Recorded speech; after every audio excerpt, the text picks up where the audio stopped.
6 февраль ардактуу көрөрмандар, бүгүн күн барыбызга бир жемиштүү жана ошондой эле эсте кала турган күндөрдөн болсун деп айталым. Ал эми биз менен сөз түрдө бирге болуп, биз менен байланышууну дагы унутпаңыздар ардактуу көрөрмандар. Анткени Кудай буйрса саат 9:00 чейин сиздерге албетте керектүү, пайдалуу түрмөктөрүбүздү жана ошондой эле маектерибизди сунуштаганга биз дагы ырдап даярбыз ардактуу көрөрмандар. Мына ушундай, мен болсо анда ардактуу көрөрмандар, эфирибиздин башында эле бүгүнкү күнгө алынган аба ырайы тууралуу да маалымат берели. Азыр көпчүлүктүн арасында ушул кыштын кардын жаашы, жаабашы азыркы тапта сөз болотса керек. Менимче ар бир адамды качан кар жаайт экен деген.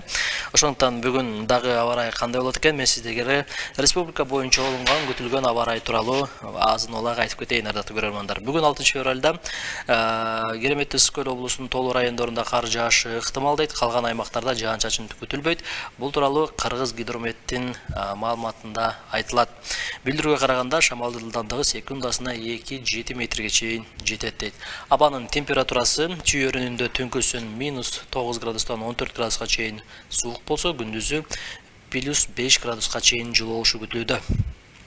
Талас жергесинде болсо абанын температурасы түнкүсү -9дан 14 градуска чейин суук болсо, күндүзү болсо +5 градусту көрсөтүп турат. Ал эми Ош, Жалал Абад облустарында абанын температурасы түнкүсү -5 градуска чейин суук болсо, ал эми күндүзү +5ден 10го чейин көрсөтүп турган учуру. Ысык Көлдө абанын температурасы түнкүсү -11 градуска чейин суук болушу күтүлүүдө. Ал эми күндүз болсо +5 градуска чейин абанын температурасы ысык болууда. Нарын Дубанында болсо абанын температурасы түнкүсү -23 градуска чейин чыгат ардактуу көрөрмандар. Жана ошондой эле күндүз болсо -7 градуска чейин суук болушу күтүлүүдө. Ал эми Борбор калабыз Бишкек шаарында болсо абанын температурасы түнкүсү -11 градуска чейин суук болсо, ал эми күндүзү 4 градуска чейин жылуу болушу күтүлүүдө ардактуу көрөрмандар. Негизинен жакшы билесиздер, нарын жергеси тоолуу болгондуктан бул жерде башка областтарга караганда абанын температурасы бир аз суугураак, төмөнүрөөк болуп калат ардактуу көрөрмандар. Ошондуктан өзүңүздөргө дагы сөз түрдө караңыздар. Сөзсүз түрдө азыркы тапта мына сасык тумоо дагы ошо адам арасында жүрүп аткан учуру. Ошондуктан өзүңүздөр этият болуп, мүмкүн болушунча мына ушул сасык тумоолордон дагы алыс болууга чакырып кетебиз ардактуу көрөрмандар.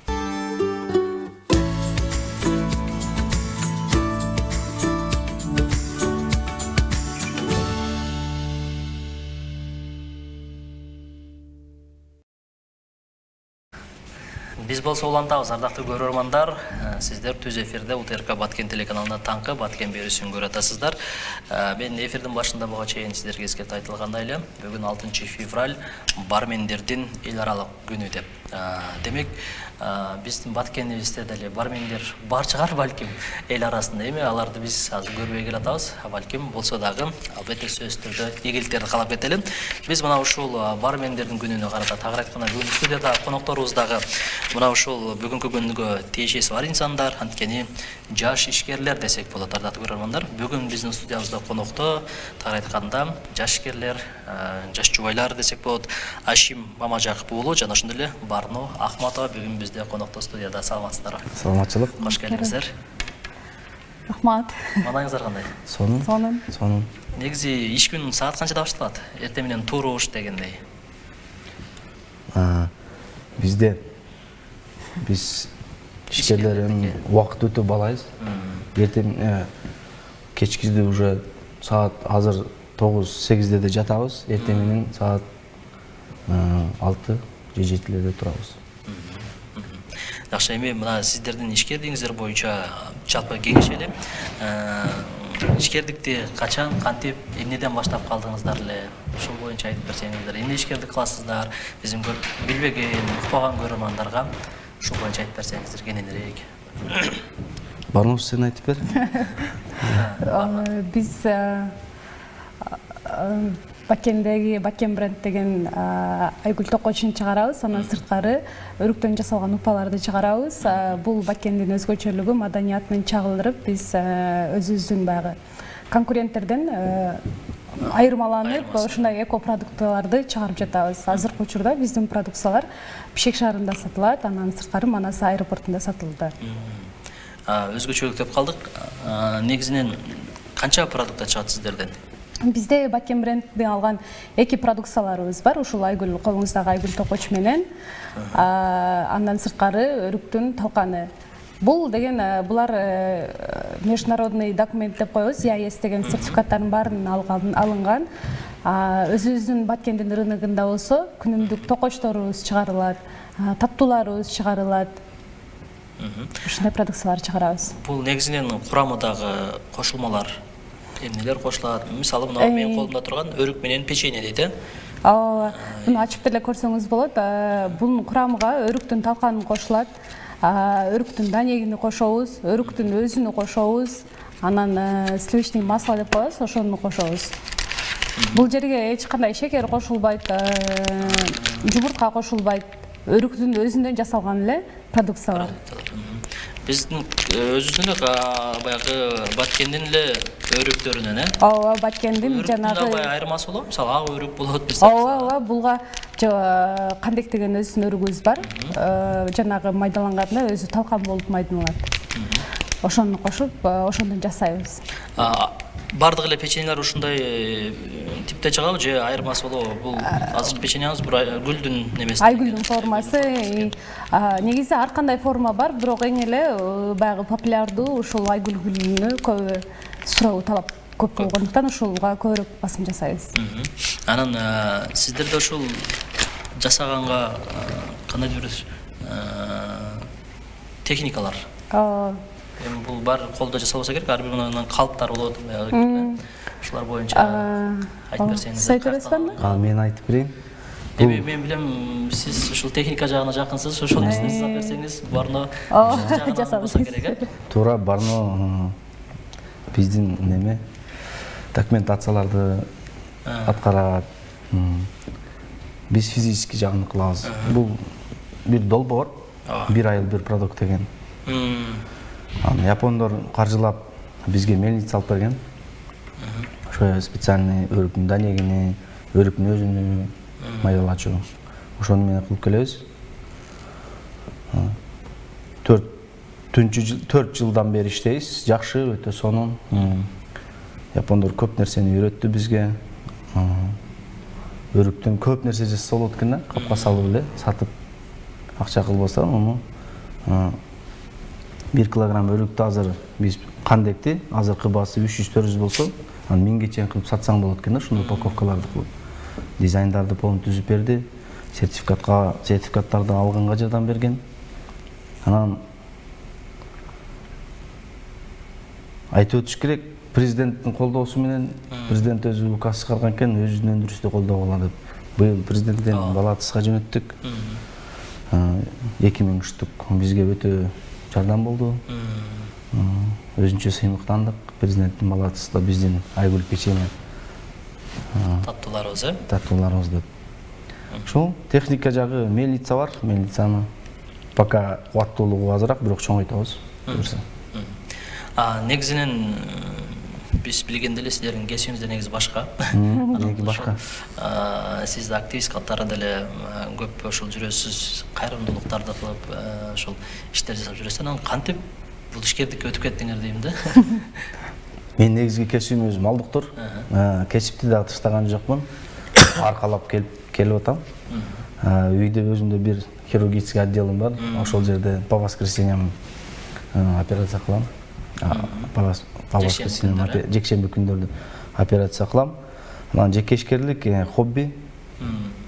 Ыктыярдуулук кылып жүрүп, мен Кызылай коомунда ошол жерде пекарняды иштетип, андан кийин долбоор жазып, келинчегим экөөбүз долбоорубуз өтүп кетип, техникаларды алып, азыр мына уже кофейня ачып атабыз, Барно деген. Келинчегим атына. Келинчегим молодец. Биз секретарь. Бар жок эле. Потому что Баткенде редкий ат экен. Анан мен көрүп калам бизде жана коңшулаш мамлекеттерде Шахло деген чоң неме бар. Лейла дегендер бар. Ошол мага жагып, башыдан эле ошону тандаганбыз, ушуну азыр калтырбай тастап келатабыз. Анын жүгү бар, Барнош билет. Сөзсүз түрдө ар бир нерсенин эми артында кыйынчылыгы бар да. Анан кайсыл убакта жетишип атасыздар ушул таттууларды чыгарганга? таттууларды чыгарганга негизи башында экөөбүз эле чыгарып аткан болчубуз, андан кийин уже заказдар көбөй баштагандан кийин команда түзүп алганбыз. Азыр пекарняда 4 кишини иш менен камсыз кылабыз. Аларга бүт керектүү азыктарды биз даярдап беребиз, алар жасалгандан кийин өздөрү жасайт. Демек сиздер ишкерликтерге дагы мүмкүнчүлүк түзүп бердиңиздер десек болот. Азыркы тапта демек сиздер баягы телөө жагында баягы алып берип жатсаңыздар, алар ушинтип бышырып атат. Демек, мындай айтканда баягы колуңуздар узарып калды десек болот экен да. Бир аз узарып калды башта караганда. Анан айтсаңыздар, азыр айтып атпайсыздар, бул негизинен кардарлар көбүнчө кайсыл жактан болуп атат?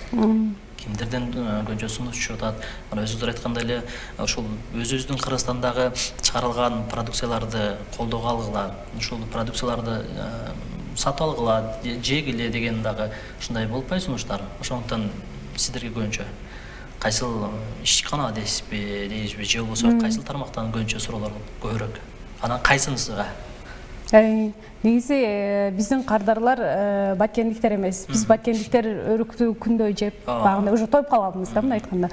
Биздин кардарлар болсо основной туристтер болуп эсептелинет. Бул экопродуктка туристтер аябай көп басым жасайт экен. Ошого туристтерге атайын туристический магазиндерде сатылат. Анан Кыргызстандан сырткары ошолор биздин основной клиенттер ошолор болуп эсептелинет. Жакшы, анан Ашим мырза, негизи эле ушул бир нерсени баштаганда адам сөз ойлонот да. Ушул нерсем ишке ашып кетеби, аркага кетип калбаймбы деген нерсе болот да. Сизде ушул бир нерсени баштап атканда мындай кандай бир максаттар менен баштайсыз? Мисалы, мен аягына чейин чыгам дейсизби, же балким кээде баягы жолдон чыгып адамды баягы тескери жакка буруп кондуруп калат го. Кой, андай кылбай эле кой, аркага кетип каласың дегендер болуп калат да. Мисалы, сизде мындай максат кандай негизинен бир ишти баштап атканда? Мен алдың үйлөнө электен алдың ошондой болчумун, бир максат көздөдүмбү? Мага жактуу, мен аткарат элем да. Аягына чейин чыгып, деп мындай көрүп туруп, ой коротон чыгарып, вывод чыгарып, анан дагы башка ишти баштай берет элем. Үйлөнгөндөн кийин уже чогуу максат коюп баштадык биз. Азыр биринчи максат айтат го, кыялы жок адам деңиздеги халагы жок кайыктай деп. Ошондой эле биз биринчи кыялданабыз, анан максатты коебуз. Ошого карап иштеп баштайбыз күн сайын. Максат бул сөзсүз орундалат. Максатты туура коюш керек. Эгер адам жаман максат койсо ага дагы жетет. Ошол. Главное ошол. Көздөгөнүздөн кайтпайсыз. Ол көздөгөнүбүздөн, мен көздөгөнүмдөн кайтпайм. Экөөңөрдүн кимиңер эмгекчилсиңер? Экөөбүздүн. Плюс-минус болуп бөлүнөбүз. Бир иштин физический жагын көбүрөөк алып барам, бармош документация жагын. Так бир адам үлгүрбөйт экен да. Бир адам үлгүрбөй калат экен. Ошого бармош азыр полный документациясын алган. Документтер ушунун атында. Ошон үчүн бармап калган. Бармап деп жүрөбүз. Жакшы. Анан кимиңиздер мындай уйкучу келесиздер? Билбейм, кичине мен го дейм. Бармош себеби менен эрте турат да. Менден эрте турат, анан мен бармош туруп деп анан. Мен өзүңүздөр бири-бириңиздердин айтып берсеңиздер, өзгөчөлүгүңүздөрүн. Ким баягы тез таарынат, тез жазылат. Үйрөдө болот дейми? Сөзсүз казан аяк кагышат, ансыз жашоо кызыксыз дегендей. Ошол убакта кандай болот? Кимиңиздер үйдө, кимиңиздер ылдый болосуздар? Всегда эркек неправ болуп чыгат го дейм. Азыр если ушундай түшүнбөстүк моменттер болуп калса, мен либо шоколад жакшы, либо гүл алып барып дагы неме кылам. Көңүлүн аласыз. Көңүлүн алам. Ырларды чыгаргам дегендей. Ошондой. Же илхам келип калганда 1-2 сап ырдап берип коем, ошондой. Жакшы. Демек, мына Ашим мырзанын дагы бир таланты ачылып атат экен мында. Демек, ырларда жазып каласыз. Мен илхам келгенде ырларды жазам. Биринчи ошо жубайыма арнап бир чыгаргам 5 сап. Бардын болсо керек, э? Ошого арнагам. Ошондой. Бул 3-4 жыл алдын чыкты, анан өзүмө да жагат. анан 5,5 сап ылдап берейин. Калганын дагы кийин чыгарабыз. Буюрса. Жашоодо. Жаратканым неге сага чырай берип жаратты? Бир кылчайып дагы мени карачы. Жылмайганың жан дүйнөмдөр кетет. Билесиңби, сенсиз мага дүйнө өзү караңгы. Ай, баракелде. Сон, азаматсыздар. Ошол айымга арналды. Жакшы. Албетте ушинтип бири-бириңиздерге жакшы мамиле кылып, ушинтип жүрө берсеңиздер, албетте ишиңиздерде ийгиликтер болот деген ойдобуз. Анан айтсаңыздар, ушул мына жакында эле ушул кофейня ачабыз деп калдыңыздар, ушул тууралуу да сүйлөшөлү турабыз. Бул элдин талабы болуп атабы ошондо ачканга? Барнош, сен Негизи баштап. бул идея бизде Качан пайда болду? көп жылдан бери эле келет. 5-6 жыл болуп калды окшойт. Анан өзүнүн убакыт сааты ушул күнгө келди окшойт. Элдин талабы дагы уже баратат. Анан биз уже жасаганга жараша нормальный жасайлы, нормальный ачалы деп. Азыр элдин талабына, рыноктун талабына жакшы атмосфера түзүп, жакшы уже бүтүп калдык. Бир жуманын ичинде ачылыш жасайбыз буюрса. Ачыла дейм болот. Анан бул кофейняда эмнелер сатылат? Өзүңүздөр айткандай эле ушул Баткенден чыккан продукталарбы, Кыргызстандан чыккан продукталарбы? Ушул боюнча айтсаңыздар. Мен жооп берип кетейин. Азыр замандын талабы десек болот. Кудайга шүгүр азыр токчулук. Азыр адам таза жерде таттуу нерсени издеп жеп калды. Ошого биз колдон келишче ушундай заманбап кылдык. Бул жерде көп тамак кылбайбыз, 2 суп кылабыз. Бир курут, өзүбүздүн национальный тамак, курут, сары май менен курут. Анан азыркы жаштардын рамен, корейский суп, 4 пицца, коронный жакшы пицца болот, тоюмдуу, 2 бургер, 2 шаурма, анан круассан, выпечка болот. Жакшы. Ошол пекарнябызды жылдырдык да, кофейня кылып, өзгөрттүк. Анан кофе болот, профессиональный машинкада, чай болот. Болду ошол. Дареги каякта? Дареги Курбанали Сабыров 5. Бул жол биз эми ориентир менен Баткендиктер ушул ориентир менен урабызбы? Бул жол Алтын Орда гостиницанын жанында. Алтын Орда гостиницанын жанында. Ишиңерге ийгилик дейт Баткендин кулуну жана келини деген смс билдирүү бар экен. Ырастык айтабыз. Ишиңерге ийгилик болсун, Барно, Ашим, Азамат саңар дейт, талыкпай иштей бергиле дейт. Кудай буйрса ачылганда барабыз деген билдирүүлөр бар экен. Соңку суроолор калсын. Алдыда кандай пландарыңыздар бар? Эми кофейняны ачып алгандан кийин дагы алдыга кандай максаттар бар? Мен өзүм Барнош, сен баштачы. Экөөбүздүн максатыбыз, менин максатым Барнош билет, колдойт дайым. Мен ушул кофейняны ачып туруп, өзү операционкадан чыккандан кийин, ордуна башка бирөөнү койгондон кийин, азыр уже башталды ошол процесстер. Мэрияга арыз таштап койгонбуз. Мен өзүм кесүү мал доктор. Ошол мал базарынын ордуна бир жаңы заманбап клиника, рентген, УЗИлер менен алып, ошол жакка чыгып кетем деген менин максатым бул.